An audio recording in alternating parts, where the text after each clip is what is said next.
আসসালামু আলাইকুম। কতদিন তোমায় দেখি না মাগো, থাকো কত দূরে।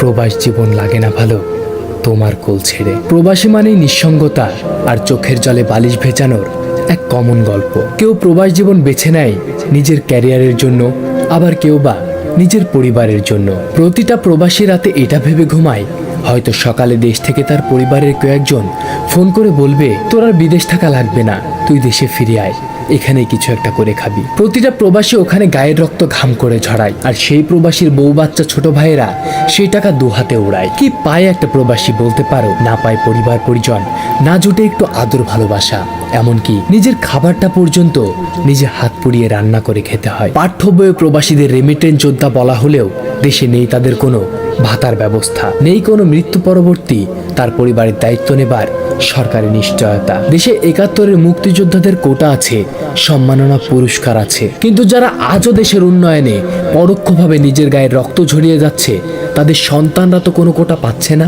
যুদ্ধ অপরাধীদের বিচার হচ্ছে, কিন্তু কই কোনো প্রবাসীর বউ বা যুবতী মেয়ের নিরাপত্তাদের নিয়ম তো তৈরি হচ্ছে না। ও হয়েছে, বিদেশে কেউ মারা গেলে তার লাশ দেশে আনতে এক্সট্রা করে কোনো ভ্যাট দিতে হবে না। This is deserve A clap.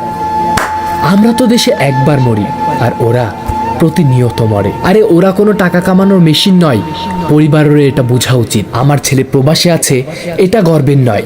আমার ছেলে নুন ভাত যাই খাক, আমার চোখের সামনে আছে, এটাই সবচেয়ে বড় শান্তি। দেশে বাবা মা আত্মীয় স্বজন বা কেউ মারা গেলে বাথরুমে ট্যাপ ছেড়ে বা মুখে হাত চেপে কান্না করে চোখ মুছে হেসে ওঠা মানুষটার নাম প্রবাসী। নিজের বউটা আর আগের মতো কথা বলতে চায় না, তবুও কাউকে অভিযোগ করতে না পেরে নিকোটিনের ধোঁয়ায় নিজের কষ্ট ওড়ানো মানুষটার নাম প্রবাসী। কাজের নামে ড্রেন পরিষ্কার, বাগান পরিষ্কার, ড্রাইভার, হোটেলের ওয়েটার, জীবনের মায়া ত্যাগ করে বিল্ডিং এর চোরায় ওঠা মানুষটার নাম প্রবাসী। হাত ভেঙে, পা ভেঙে, মেরুদণ্ডে শিরদাঁড়া ভেঙেও ফোনের ওপাশের কাউকে হাসি মুখে ভালো আছি বলা মানুষটার নাম প্রবাসী। যদি ৭১-এর মুক্তিযোদ্ধাদের থাকে কোটার ব্যবস্থা, থাকে তাদের পরিবারের জন্য বিশেষ নিরাপত্তা, সম্মান ও সুযোগ সুবিধা, তবে প্রবাসীদের সন্তানদেরও কোটার ব্যবস্থা করতে হবে। প্রবাসীদের বউ বাচ্চার নিরাপত্তার নিশ্চয়তা দিতে হবে। কেননা যেই পরিবারের পুরুষ মানুষ থাকে না, সেই পরিবারের মেয়েদের উপর সুযোগ নেয় এই সুশীল সমাজ।